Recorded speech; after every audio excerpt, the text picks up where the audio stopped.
You want to know who the Forsworn are? We are the people who must pillage our own land, burn our own ground. We are the scourge of the Nords, the axe that falls in the dark, the scream before the gods claim your soul. We are the true sons and daughters of the Reach. The spirits and hags have lived here from the beginning, and they are on our side. Go back and tell your empire that we will have our own kingdom again. And on that day, we will be the ones burying your dead in a land that is no longer yours. In the rugged land of the Reach, whispers of the Forsworn strike fear into the hearts of travellers. To most, they're nothing more than savages, murderous brigands draped in bone and blood, waging a hopeless war against the Nords who occupy their homeland. But that is only half the story. The truth is far more complex.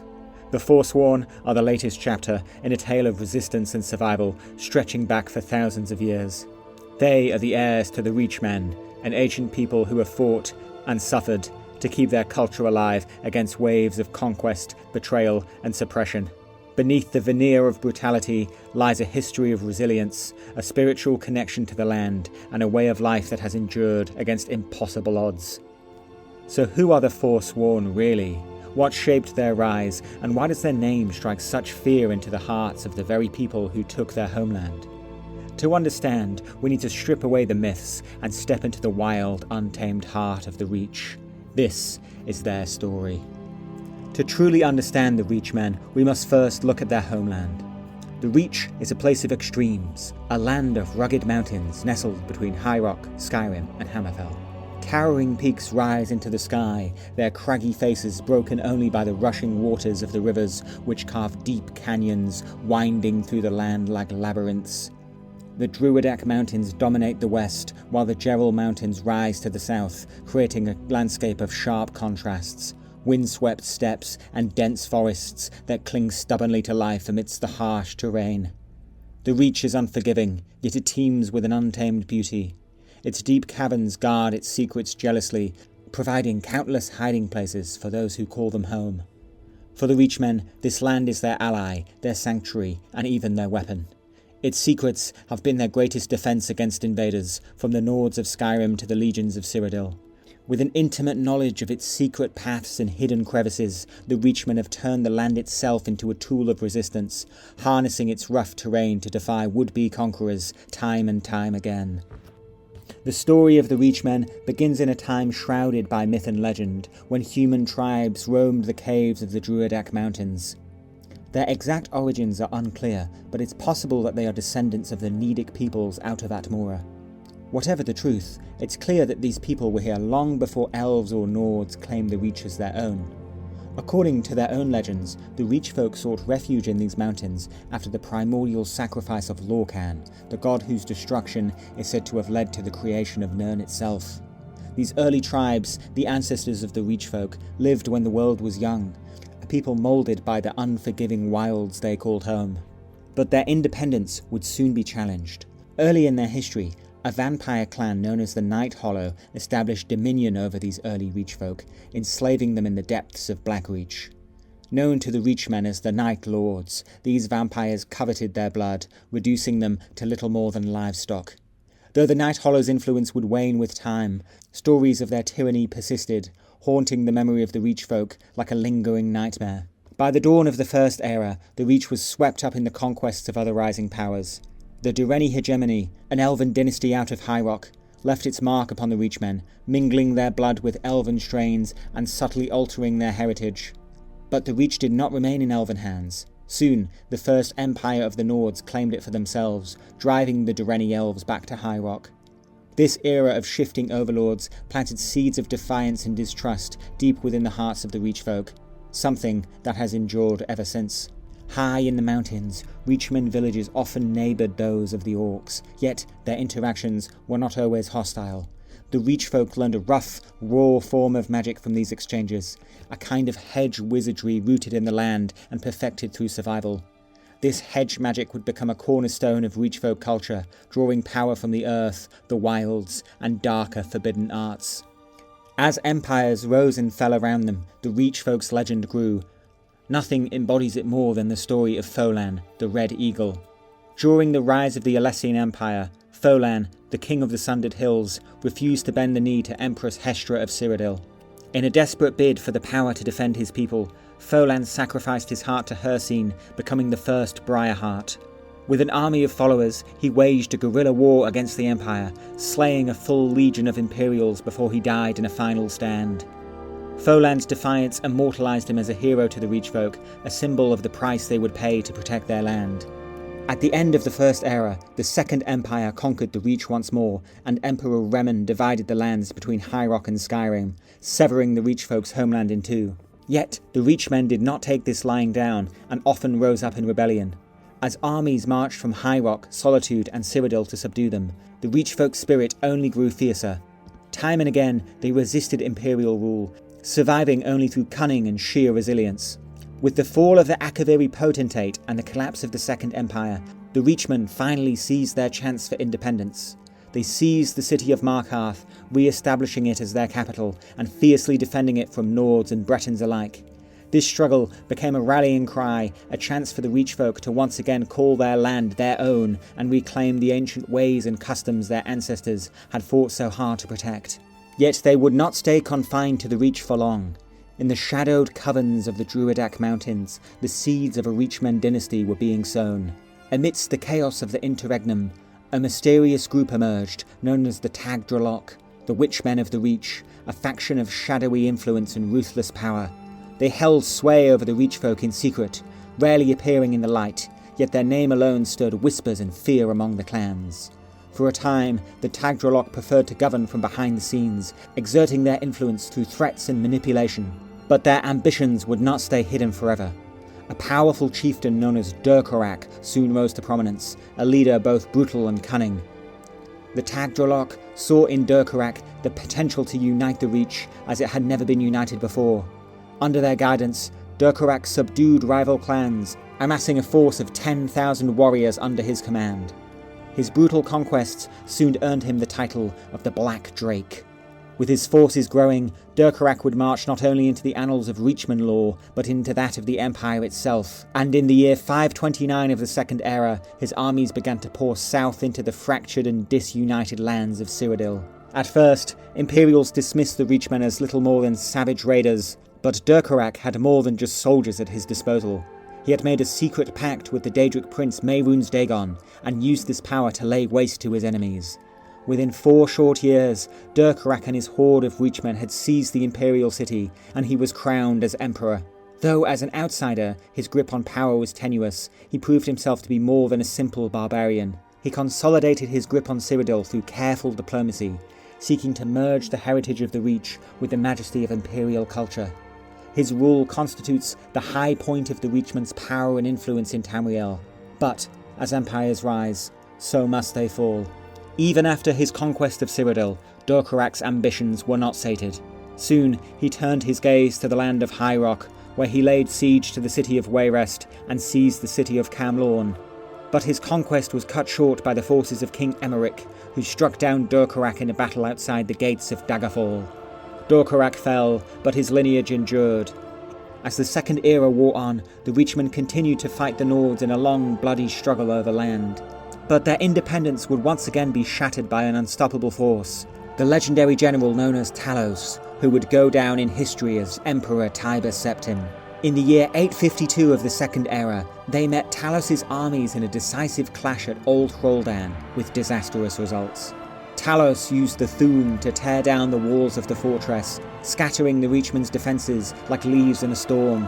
Utterly defeated, the Reachmen would come under the rule of the Nords of Skyrim, becoming subjects of the new Septim Empire. As the Nords increasingly dominated their ancestral lands, the Reachmen have struggled to maintain their own sense of identity.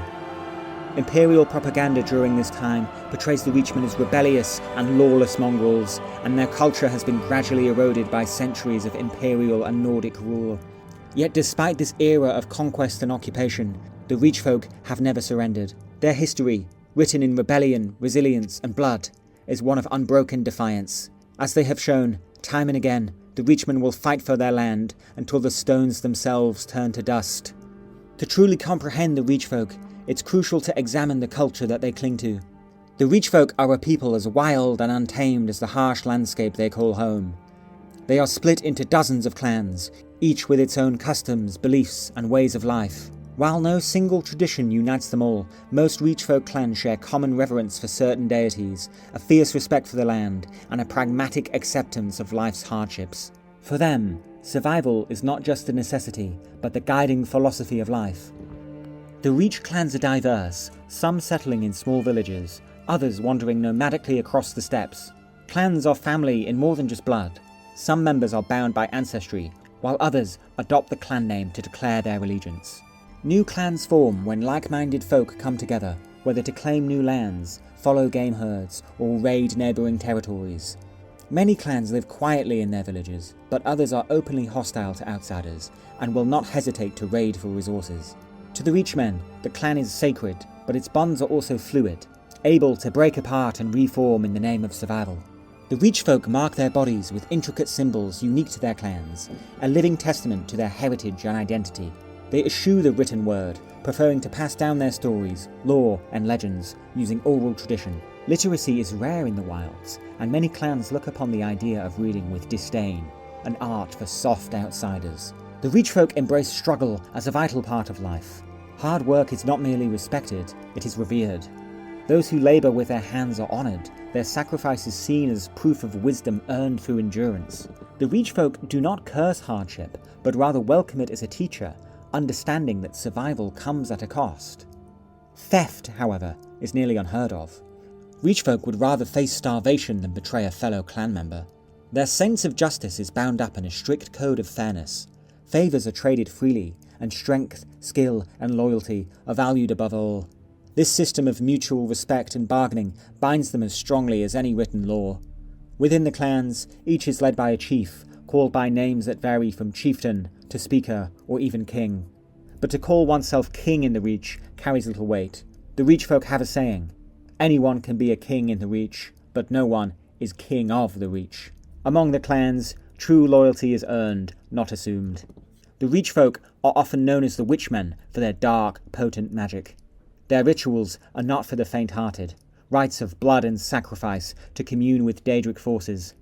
Hircine, the Prince of the Hunt, is one of their most revered patrons, and his blessing is sought in the famed Briar Heart ritual. Here, a Reachman warrior's heart is ritually replaced with the poison seeds of a Briar Heart tree, granting them unnatural strength and resilience at the price of constant agony.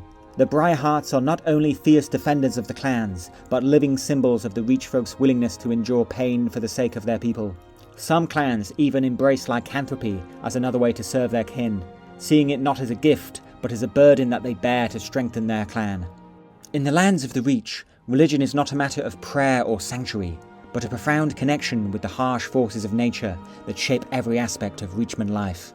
To them, existence is a balance between two realms, the world of flesh and the world of spirit. But it was not always this way. Reachfolk legends tell of Lork, a figure of bold vision who ventured into the endless dark and saw in its depths not emptiness, but potential. A space where life could emerge, no matter how brutal. Driven by this vision, Lork approached Namira, queen of the spirit world, and bargained with her for a piece of her eternal void. This deal was a costly one, for it required that he sacrifice himself to bring forth a world that was hard and unyielding, a place where spirits would be forged through struggle and survival. This creation story, a variant of the Lorcan myth, defines the Reachfolk's unique view of gods and spirits. They do not worship them in the traditional sense. Rather, they revere gods who embody the lessons of their world, seeing them as forces to contend with and learn from, rather than deities to be comforted by. Their reverence flows through the land itself. They honour their ancestors and spirits of the forest, mountains, and nature who they believe inhabit the world around them. Felled trees are honoured with offerings, and new saplings are planted in reverence to their spirits. Certain animals, like the fox and the elk, are viewed as sacred, their skins worn only for ritual occasions. The Reachfolk share a living, breathing relationship with their spirits, which to them inhabit everything from the streams to the mountaintops around them.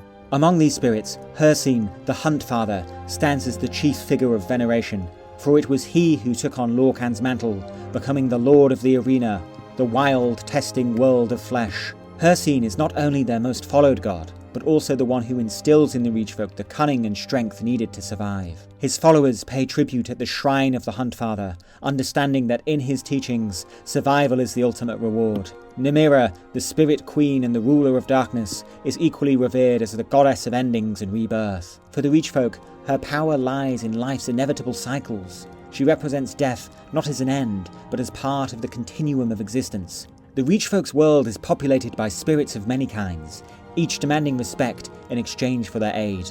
Nocturnal, the mistress of shadows, watches from the darkness, and offerings to her carry the hope that her all-seeing eye will watch over the clan. Periite, known as the master of tasks and order, holds a unique place, with Reachfolk seeing his plagues as a necessary evil, thinning the herd so that only the strongest survive. Their relationship with these gods is symbiotic, transactional, a constant exchange of offerings, respect, and struggle. In addition to the Daedra, Aedra like Cain and Mara sometimes appear in Reachfolk rites, though their worship is often blended with more ancestral or nature-based practices. At the heart of the Reachfolk spirituality lie their ancestors, venerated through song and story, their presence felt in every firelit gathering. Clan storytellers, known as Vatashran, remember the deeds of those who came before, commemorating their lives in ritual and passing their wisdom to each new generation. To the Reachfolk, these ancestors are not silent, they are ever watchful, guiding their descendants through the treacherous lands they once walked themselves. Through them, the Reachfolk see their own place in the world of flesh and spirit as part of a lineage, bound by blood to a timeless struggle that will continue long after they have joined the spirit world themselves. Yet the rich culture of the Reachmen has long been under threat. For centuries, the Reachfolk have endured the weight of foreign rule, their lands claimed by Nords who have come to see themselves as the rightful masters of the rugged mountains and sprawling forests of the Reach.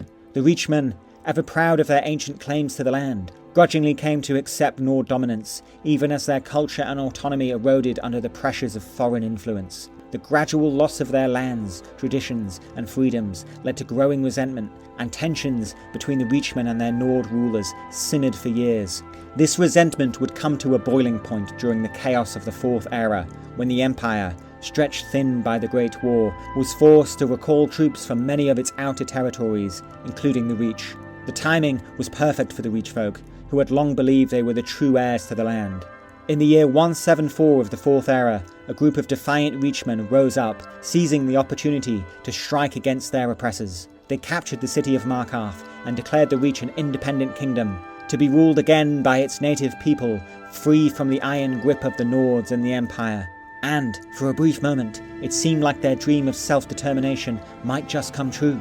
The Reachmen governed with relative peace under their new king, Madanak, and plans were even made to seek recognition from the Empire as an official province. However, this fleeting sense of independence would prove to be short-lived. As the Empire was unable to spare its legions for the distant province, the deposed Jarl Hrolfdir of Markarth became desperate to reclaim the city.